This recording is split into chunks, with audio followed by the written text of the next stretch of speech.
গঙ্গাধরের বিপদ, বিভূতিভূষণ বন্দ্যোপাধ্যায়। অনেক দিন আগেকার কথা। কলকাতায় তখন ঘোড়ায় টানা ট্রাম চলে। সে সময় মশলা কোথায়? গঙ্গাধর কুণ্ডুর ছোটখাটো একখানা মশলার দোকান। গঙ্গাধরের দেশ হুগলি জেলার চাপাডাঙ্গার কাছে। অনেক দিনের দোকান। যে সময়ের কথা বলছি, গঙ্গাধরের বয়স তখন 50-এর উপর।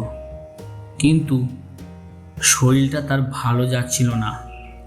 নানা রকম অসুখে ভুগত প্রায়। তার উপর ব্যবসায় কিছু লোকসান দিয়ে লোকটা একেবারে মুষড়ে পড়েছিল। দোকান ঘরের ভাড়া 2 মাসের বাকি, মহাজনদের দেনা ঘাড়ে। দুপুরবেলা দোকানে বসে থেলো হুকো হাতে নিয়ে নিজের অদৃষ্টের কথা ভাবছিল। আজ আবার সন্ধ্যার সময় গোমস্তা ভাড়া নিতে আসবে বলে শাসিয়ে গিয়েছে। কি বলা যায় তাকে? এক পুরনো পরিচিতি মহাজনের কথা মনে পড়ে গেল। তার নাম খোদাদাত, পেশোয়ারি মুসলমান, মেটিয়াবুরুজে থাকে। আগে গঙ্গাধরের লেনদেন ছিল তার সঙ্গে। কয়েকবার টাকাও নিয়েছে, শোধও করেছে। কিন্তু সুদের হার বেশি বলে ইদানিং বছর কয়েক গঙ্গাধর সেদিকে যায়নি। ভেবেচিন্তে সে মেটিয়াবুরুজে রওনা হলো। সুদ বেশি বলে আর উপায় কি? টাকা না আনলে নয়। আর সন্ধ্যের মধ্যে মেটিয়াবুরুজে গিয়ে খোদাদাত খায়ের নতুন বাসা খুঁজে বার করতে টাকা নিতে দেরি হয়ে গেল। খিদিরপুরের কাঠিডাঙ্গা পার করে এসে ট্রাম ধরবে। হন হন করে হেঁটে চলেছে। এমন সময় একজন লোক তাকে বললে, এ সাহেব, এদার শুনিয়ে যারা। সন্ধে হয়ে গিয়েছে। যেখান থেকে লোকটা তাকে ডাকলে সেখানে কতগুলো গাছপালা, বেশ একটা অন্ধকার। স্থানটা নির্জন, তার উপর আবার তার সঙ্গে রয়েছে টাকা। গঙ্গাধরের মনে সন্দেহ যে না হলো এমন নয়, কিন্তু উপায় নেই। লোকটা এগিয়ে এলো। ওই গাছতলায় সে যেন তারই প্রতীক্ষায় দাঁড়িয়েছিল। লোকটা খুব লম্বা, মাথায় ঝাঁকড়া চুল ঘাড়ের ওপর পড়েছে। মুখটা ভালো দেখা যাচ্ছে না। পরনের ঢিলে ইজের ও আলখাল্লা। সে কাছে এসে সুর নিচু করে হিন্দি ও ভাঙা বাংলা মিশিয়ে বললেন, বাবু, সস্তায় মাল কিনবেন? গঙ্গাধর আশ্চর্য হয়ে বললে, কি মাল? লোকটা চারিদিকে চেয়ে বলল, এখানে কথা হবে না বাবু, পুলিশ ঘুরছে, আমার সঙ্গে আসুন। ঝুপসি গাছের তলায় এক জায়গায় অন্ধকার খুব ঘন। সেখানে গিয়ে লোকটা বললে, জিনিসটা কোকেন, খুব সস্তায় পাবেন, ডিউটি ছুট মাল, লুকিয়ে দেব। গঙ্গাধর চমকে উঠল। সে কখনো ও ব্যবসা করেনি। ডিউটি ছুট কোকেন, কি সর্বনাশী জিনিস! ভালো লোকে পাল্লায় সে পড়েছে। না, সে কিনবে না। লোকটা সম্ভবত পাঞ্জাবি মুসলমান, বাংলা বলতে পারে। তবে বেশ একটু পাকা অনুনাসে বলে, বাবু, আপনি নিন, আপনার ভালো হবে, সে কি করিতে দেব? আমার মুশকিল হচ্ছে, আমি মাল বিক্রির লোক খুঁজে পাচ্ছি না। ঘুরে ঘুরে বেড়াচ্ছি কত জায়গায়, আবার সব জায়গায় তো যেতে পারি না। পুলিশের ভয় আছে, কেউ কথা কইছে না আমার সঙ্গে। সেই হচ্ছে আমার বড় মুশকিল। হঠাৎ শহরে এত পুলিশের ভয় হলো যে কেন বাবু, তা বুঝি নে। আগে যারা এই ব্যবসা করতো তাদের কাছে যাচ্ছি, তারা আমার দিকে চেয়েও দেখছে না। আপনি গররাজি হবেন না বাবু, মাল দেখুন, পরের দাম দস্তুর হবে। লোকটার গলার স্বরে একটা কি শক্তি ছিল। গঙ্গাধরের মন খানিকটা ভিজল। কোকেনের ব্যবসাতে শুনেছি মানুষ রাতারাতি বড়লোক হয়েছে বটে, বিনা সাহসে বিপদ এড়িয়ে চলে বেড়ালে কি লক্ষ্মী লাভ হয়? দেখাই যাক না। হঠাৎ গঙ্গাধর চেয়ে দেখল যে লোকটা নেই সেখানে। এই তো দাঁড়িয়েছিল, কোথায় গেল আবার? কেউ পাছে শোনে এই ভয়ে বেশি জোরে ডাকতে পারবে না। চাপা গলায় বাঙালি ওই হিন্দিতে ডাকলে, কোথায় গিয়া ও খাঁ সাহেব, কোথায় গিয়া? এদিকে ওদিকে চাওয়ার পর সামনে চাইতে দীর্ঘাকৃত আলখাল্লাধারী খাঁ সাহেবকে দাঁড়িয়ে থাকতে দেখা গেল। গঙ্গাধর বললে, জলদি চলো, জলদি চলো, অনেক দূর জানে হোগা। কি একটা যেন ঢাকবার জন্য লোকটি প্রাণপণে চেষ্টা করছে। আমার সঙ্গে এসো, মাল দেখাবো। দুজনে কাটি গঙ্গার ধারে ধারে অনেক দূরে গেল। যে সময়ের কথা বলছি তখন ওদিকে লোকজন ছিল না। মাঝে মাঝে জোয়ার নেমে যাওয়াতে বড় বড় ভরওয়ালা নৌকা কাদার ওপর পড়ে আছে। দুই একটা করাতের কারখানা, তাও দূরে দূরে জলের ধারে নোনা চাঁদা কাটার বন। পেছনে অনেক দূরে খিদিরপুর বাজারের আলো দেখা যাচ্ছে। পথে যেতে যেতে খাঁ সাহেব একটা বড় অদ্ভুত প্রশ্ন করল। গঙ্গাধরের দিকে চেয়ে বললে, আমায় দেখতে পাচ্ছ তো? কেন পাবো না? এমন এখনো বয়স হয়নি যে সন্ধেবেলাতে চোখের ঠাওর হবে না? একবার গঙ্গাধর জিজ্ঞাসা করলে, তোমার ডেরা কোথায় খাঁ সাহেব? লোকটা চকিতে পেছনে ফিরে সন্দিগ্ধ দৃষ্টিতে চেয়ে বললে, কেন, সে তোমার কি দরকার? পুলিশে ধরিয়ে দেবে ভেবে থাকো যদি, তবে ভালো হবে না যেন। মাল দেব, তুমি টাকা দিবে, মাল নিয়ে চলে যাবে। আমার বাসার খোঁজে তোমার কি কাজ? লোকটার চোখের চাউনি অদ্ভুত। গঙ্গাধর অস্বস্তি বোধ করল। খুব ভালো দেখা যায় না, কিন্তু ওর দুই চোখে যেন ইস্পাতের ছুরি ঝলসে উঠল। না, তার সঙ্গে টাকা রয়েছে। এই অবস্থায় একজন সম্পূর্ণ অপরিচিত অজ্ঞাত কুল্লশীল লোকের সঙ্গে একাই সন্ধ্যাবেলায় সে এত দূরে এসে পড়েছে। লোভে মানুষের জ্ঞান থাকে না, তার ভেবে দেখা উচিত ছিল। কিন্তু যখন এসেছেই তখন তার আর চারা নেই। বাড়বে বই কমবে না। ছুরি বার করে বসলে তখন তার আর উপায় থাকবে না। অনেক দূর গিয়ে মাঠের মধ্যে একটা গুদাম ঘর, একটা কাচের গুঁড়ি পড়ে আছে। গুদাম ঘরের দরজা থেকে একটু দূরে তার উপর গঙ্গাধরকে বসতে বলে লোকটা কোথায় চলে গেল। গঙ্গাধর বসে চারিদিকে চেয়ে দেখলে গুদাম ঘরের আশেপাশে সর্বত্র আগাছার অনুচ্ছ জঙ্গল।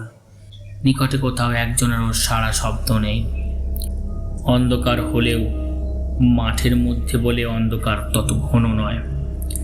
সেই পাতলা অন্ধকারে চেয়ে দেখে গঙ্গাধরে মনে হলো গুদাম ঘরটা পুরনো এবং যেন অনেককাল অব্যবহার্য হয়ে পড়ে আছে। বাঁশের বেড়া খসে পড়ছে জায়গায় জায়গায়, চালের খোলা উড়ে গিয়েছে মাঝে মাঝে। সামনের দোরটা উঁই ধরা, ভেঙে পড়তে চাইছে যেন। গঙ্গাধরের কেমন একটা ভয় হলো। কেন সে এখানে এলো এই সন্ধ্যাবেলায়? এরকম জায়গায় একা মানুষ আসে, বিশেষ করে এতগুলো টাকা সঙ্গে করে? সে আসতো না কখনোই। সে কলকাতায় আজ নতুন নয়, তার উপরে ছুনো ব্যবসাদার। বাংলাদেশ থেকে নতুন আসেনি। ওই লোকটির কথায় কি জাদু আছে, গঙ্গাধরকে টেনে এনেছে, সাধ্য ছিল না সে ছাড়ায়। এই কথা এখন তার মনে হলো। হঠাৎ অন্ধকারের মধ্যে খাঁ সাহেবের মধ্যে দেখা গেল লোকটার চাওয়া আসা এমন নিঃশব্দ ও এমন অদ্ভুত ধরনের যেন মনে হয় অন্ধকারে ওর চেহারা মিলিয়ে গিয়েছিল, আবার ফুটে বেরোলো। কোথায় যে চলে গিয়েছিল এমন মনে হয় না। পাকা আর ছুনো খেলোয়াড় কিনা। খাঁ সাহেব দৌড় খুলে গুদাম ঘরে ঢুকলো। গঙ্গাধরকেও যখন পিছনে আসতে বললে তখন ভয়ে গঙ্গাধরের হাত পা ঝিমঝিম করছে, বুক টিপ টিপ করছে। এই অন্ধকার গুদাম ঘরের মধ্যে নিয়ে গিয়ে ঠিক ও লোকটা ওর ওই লম্বা হাতে গলা টিপে ধরবে কিংবা ছুরি বুকে বসাবে, এই ফন্দিতে এত দূর ভুলিয়ে এনেছে। লোকটা নিশ্চয়ই জানতো যে তার কাছে টাকা আছে, অনুসন্ধান রেখেছিল। কে জানে খোদাদাত খায়ের লোক কিনা। গঙ্গাধরের কপালে বিন্দু বিন্দু ঘাম দেখা দিল। একবার সে ভাবল দৌড়ে পালাবে, কিন্তু সে বুড়ো মানুষ, এই জোয়ান পাঞ্জাবি মুসলমানের সঙ্গে দৌড়ের পাল্লায় তার পক্ষে পেরে ওঠা অসম্ভব। কলের পুতুলের মতো গঙ্গাধর গুদাম ঘরের মধ্যে ঢুকলো। আশ্চর্য, গুদাম ঘরের ওদিকে দেয়ালটা যেন একেবারে ভাঙা। গুদামের সর্বত্র দেখা যাচ্ছে সেই অস্পষ্ট অন্ধকার। এক জায়গায় দুটো খালি পিপে ছাড়া আর কোথাও কিছু নেই। মাকড়সার জাল সর্বত্র অন্ধকারে দেখা যায় না বটে, কিন্তু নাকে মুখে লাগে একটা কিরকম ব্যবসা গন্ধ। গুদামের মধ্যে মেঝেটা স্যাঁতস্যাঁতে, কতকাল এর মধ্যে যেন মানুষ ঢোকেনি। এদিকে আবার খাঁ সাহেব কোথায় গেল? লোকটা থাকে থাকে যায় কোথায়? অল্পক্ষণ মিনিট দুই হবে, কেউ কোথাও নেই, শুধু গঙ্গাধর একলা। আবার সেই ভয়টা হলো, কেমন এক ধরনের ভয়, যেন বুকের রক্ত হিম হয়ে যাচ্ছে। এই বা কি রকম ভয়! আর গুদাম ঘরের মধ্যে কনকনে ঠান্ডা হাওয়ার যেন একটা স্রোত বইছে মাঝে মাঝে। মিনিট দুই পরে খাঁ সাহেব, এই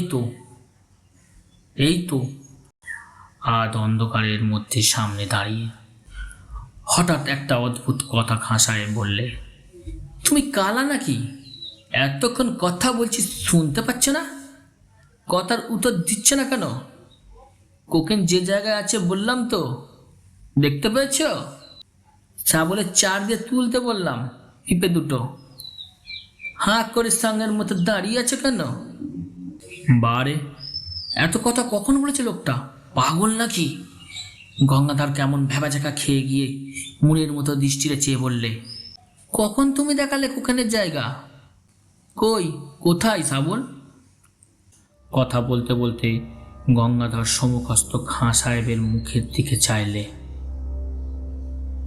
সঙ্গে সঙ্গে মনে হলো তার বিভ্রান্ত বিমূঢ় আতঙ্কাকুল দৃষ্টির সামনে খাঁ সাহেবের মুখ, গলা, বুক, হাত পা, সারা দেহটা যেন চুর চুর হয়ে গড়িয়ে পড়ছে। সব যেন ভেঙে বাতাসে উড়ে যাচ্ছে। খাঁ সাহেব প্রাণ পরে দাঁত মুখ খেমটি করে বিষম মনে জোরে তার দেহের চূর্ণমান অণুগুলোকে যথাযথ ধরে রাখার চেষ্টা করছে, কিন্তু পেরে উঠছে না। সব ভেঙে গেল, গুড়িয়ে গেল, উড়ে গেল।